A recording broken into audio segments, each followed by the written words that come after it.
কি প্রশ্ন করলেন যে কুরবানি ওই ইব্রাহিম আলাইহিস সালামের পক্ষ থেকে আসছে, তো এটা যদি আমরা যদি পশু কুরবান করি এতে আমাদের কি লাভ হবে? আল্লাহ নবী সাল্লাল্লাহু আলাইহি ওয়াসাল্লাম সাহাবাদেরকে বললেন, এ আমার সাহাবারা, ওয়ালা বিকুল্লি শাআরাতিন হাসানা, ও আমার সাহাবারা জেনে রাখো, পশুর কুরবানির পশুর গায়ে যত পশম থাকবে, যত পশম কুরবানির পশুর গায়ে থাকবে, প্রতি পশমের বদলায় আল্লাহ তাআলা কমপক্ষে একটি নেকি দান করে দেবে। কালা বিকুল্লি শাআরাতিন হাসানা, কমপক্ষে একটি নেকি দান করে দেওয়া হবে। আর আল্লাহ তাআলার বিধান হলো প্রত্যেক এক নেকিকে কমপক্ষে 10 গুণ করে সওয়াব প্রদান করে।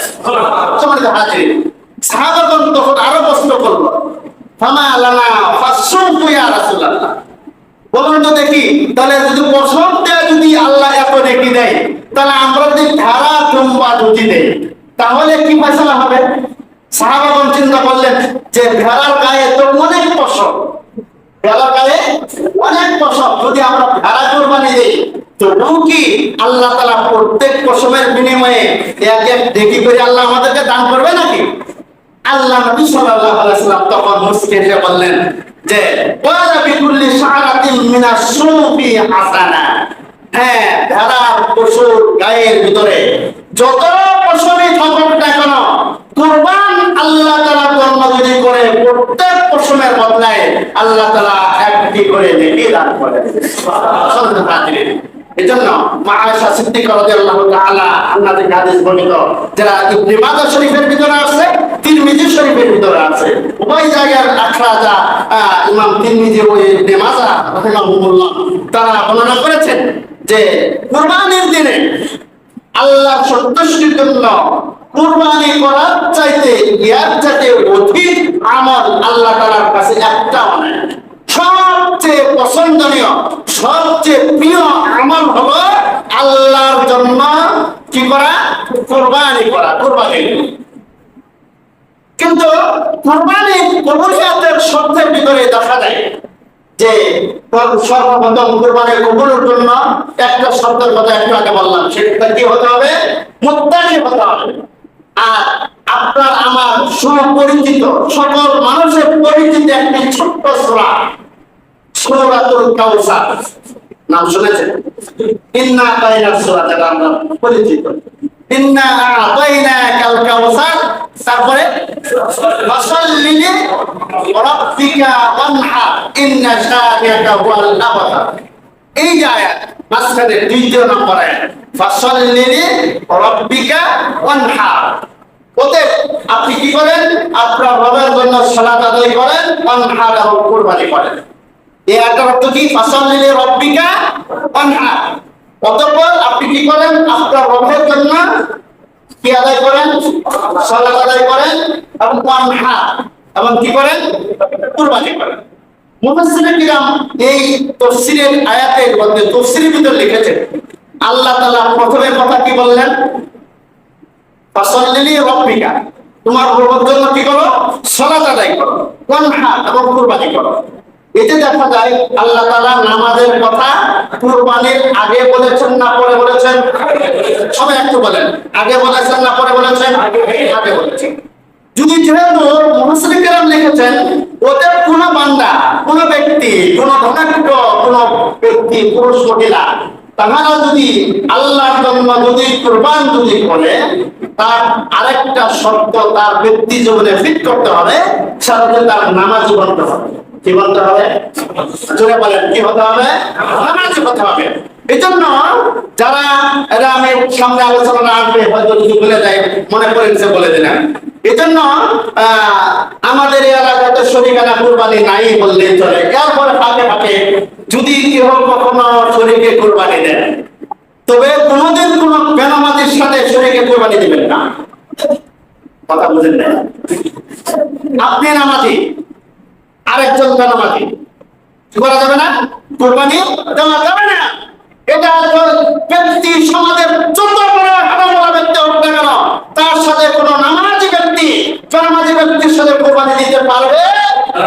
বলেন, নামাজি ব্যক্তি বলেন নামাজের সাথে কোরবানি দেওয়া যাবে না। মনে রাখবেন, মনে রাখবেন। কারণ আল্লাহ তাআলা ওয়াদা ফাসাল্লি লিরাব্বিকা ওয়ানহার। কারণ যে যেরকম তার সাথে সেরকম মিলতে করতে থাকে। একটি কবিতা আমরা বলি, যেই যেই জাতের সাথে সেই যে জাতের মিল, কবুতরের জাতের সাথে কবুতরের মিল, যেই যেই জাতের সাথে সেই যে জাতের মিল, আল্লাহওয়ালা লোকের সাথে আল্লাহওয়ালার মিল, নামাজি ব্যক্তির সাথে নামাজির মিল, ঘুষখোরের সাথে রে ভাই ঘুষখোরের মিল, সুদখোরের সাথে রে ভাই সুদখোরের মিল। ঠিক কি না? এজন্য দোস্ত, আপনি নামাজি সম্পর্ক বলে মিলবেন কার সাথে? নামাজের সাথে। সবচেয়ে আহাম কুরবানি হলো নিজে একা একা কুরবানি দেওয়া। কারণ কুরবানির কবুলিয়তের অনেকগুলো শর্ত, নিয়তকে বিশুদ্ধ করা শর্ত। কুরবানির জন্য নিয়ত কি করা শর্ত? বিশুদ্ধ করা শর্ত, খালেস আল্লাহর জন্য করা শর্ত। সূরা আনআম আয়াত নম্বর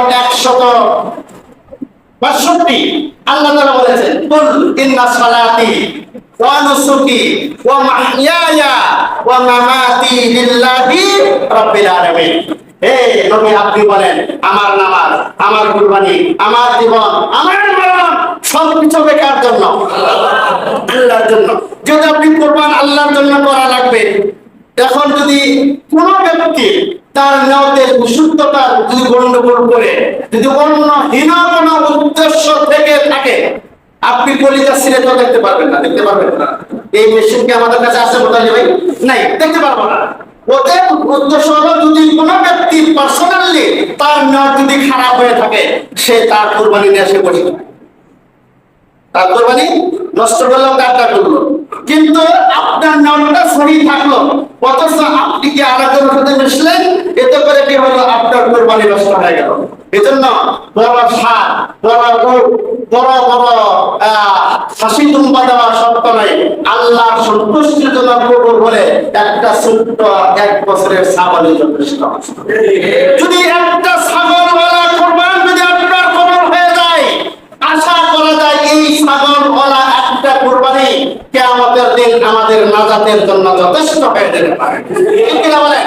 কারণ কুরবান করি, কুরবান করার এগেইনস্টে কুরবানির রক্ত, মাংস যাহা কিছু থাকে সব তো এখানেই থাকে, না অন্য কেউ নিয়ে যায়। যে কুরবানি করলেন এই জন্য আল্লাহর বাড়িতে কাল্লা মাথা সব পাঠিয়ে দিলেন, বিষয়টা কিরকম না? আপনার যাহা যা করলেন সব কিছু আপনার কাছেই থাকলো, তাহলে আপনি আল্লাহকে দিলেন না। আল্লাহকে কি দিলেন?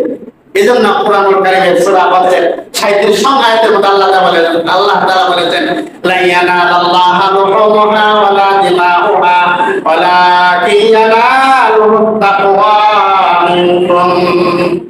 আল্লাহ রাব্বুল আলামিনের কাছে তোমাদের পশুর রক্ত, মাংস কোনো কিছু পৌঁছে না, পৌঁছে ওয়ালাকিন ইয়ানালুহুত তাকওয়া মিনকুম। তোমাদের অন্তর থেকে যে আল্লাহ ভীতিটা পয়দা হয়, এটাই শুধু আল্লাহ তাআলার কাছে যায়।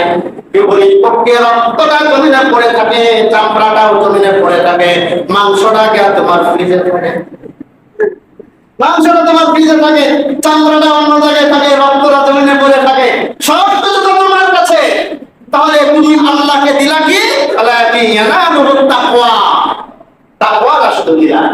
আর আল্লাহ রাসূল সাল্লাল্লাহু আলাইহি সাল্লাম তাকওয়ার পরিচয় বুঝাতে যে তিনি বলেছেন আত-তাকওয়া হাহুনা, এবার আঙ্গুল ইশারা করেছেন, শাহাদাত আঙ্গুল তার পরিচয় এই দিকে ইশারা করেছেন, তাকওয়া হাহুনা, একমাত্র আল্লাহর সন্তুষ্টির জন্য এখান থেকে পয়দা হয়। নিয়ত কার জন্য আপনি কি করলেন, কোথায় কি করলেন, সকল কিছু দুনিয়ার কেউ মানুষ বুঝলো না, আল্লাহ তাআলা আপনার আমার অন্তরের খবর রাখেন, কে রাখেন। এজন্য করতে হবে আল্লাহর সন্তুষ্টির জন্য। যদি আল্লাহর সন্তুষ্টির জন্য যদি আমরা অল্প আমল করি, তবে এটা আমাদের নাজাতের জন্য কারণ হতে পারে, নাজাতের জন্য যথেষ্ট হয়ে যেতে পারে। ওদের কোন মানুষ যদি আল্লাহর সন্তুষ্টির জন্য অল্প আমল করে, এটা নাজাতের জন্য যথেষ্ট হবে। বুখারীর হাদিস, আখলিস দীনাকা ইয়াকফিকাল আমালুল কালিল, তুমি তোমার অন্তরকে খাঁটি করো, অল্প আমল তোমার নাজাতের জন্য যথেষ্ট হইবে। ওদের দোস্ত, আজকে সেই কুরবানির ইতিহাস আমাদের সামনে যখন আসে, অনেক হৃদয় বিদারক কথা বিভিন্ন সময় আমরা বিভিন্ন ভাবে শুনে থাকি, কিন্তু বাস্তবতার নিরিখে আমাদের মনের যে প্রসূত, মনের যে হিংসাত্মক ভাব, এটা কোরবান হয় না। কোরবানিটা করতে পারে আপনার অন্তরে কোরবান করতে হবে, আপনার মনের হিংসা বিদ্বেষ কোরবান করতে হবে, আপনার মনের ভিতরে যে প্রসূতটা আছে এটাকে কোরবান করতে হবে। এটাকে যদি কোরবান করা যায় তবে আমাদের এই কোরবানির সময় আসলে কোরবান করাটা আমাদের ব্যক্তি জীবনে সার্থক হবে। অতএব দোস্ত, আমরা আল্লাহ সন্তুষ্টির জন্য করব। সবাই একবার বলেন, আমরা আল্লাহ সন্তুষ্টির জন্য করবো ইনশাআল্লাহ। যদি আল্লাহ সন্তুষ্টির জন্য না করি কি হবে?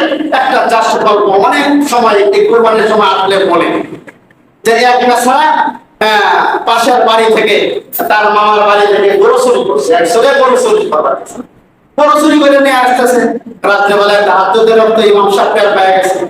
কিরে মন করে গরু নিয়ে কই যাস? তো আমার বাড়িতে আনলাম। কিসের জন্য? তো সামনে কোরবানির যে ফজিলত আলোচনা করছেন, একটা কোরবানি তো দিতেই হয়, একটা কোরবানি দিতেই হয়। এই জন্য আমার বাড়িতে গরু আনলাম। গরু আনলে কিন্তু চুরি করে আনছো। তো হুজুর মাসালা কি না? মাসালা আমরা ভালো করে জানি যে আপনি যে ফজিলত করলেন এটা আর চুরি করার যে গুনাহ, হিসাব করে দেখছি দুইটা সমান সমান হয়ে গেছে। চুরি করার গুনাহ আর কুরবানির ফজিলত এটা কি সমান সমান। মাঝখান থেকে আমি গুস্তটা ফাও খাইতে পারবো। তার টেনশন ছিল কি মাঝখানে গুস্তটা কি খাইতে পারবে? ফাও খাইতে পারবে। ওদের দুষ্ট বুজুর্গ, আপনাদেরকে অনুরোধের সুরে বলছি যে গুস্ত যদি ফাও খাওয়ানোর চিন্তা চেতনা না থাকে তাহলে এখন থেকে আমাদের নরকে শুদ্ধ করার দরকার আছে না? যেহেতু কুরবানির সাথে নামাজের একটা অন্যতম সম্পর্ক আমি লাগাইছি না আল্লাহ তাআলা লাগাইছে? কোন সূরাতে লাগাইছে? সূরা কাউসারে আল্লাহ তাআলা ট্যাগ লাগাই দিয়েছে।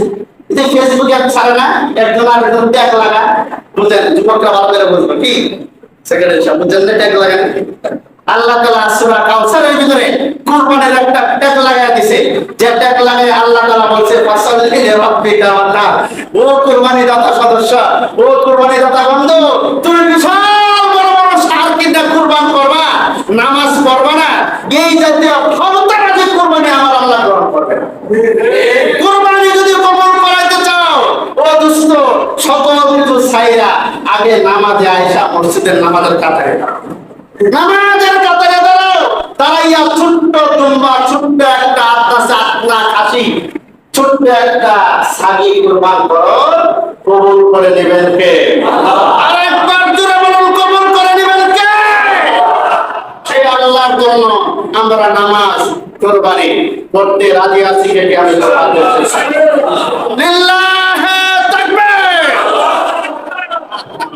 আল্লাহ তাআলা আমাদেরকে তৌফিক দান করুন।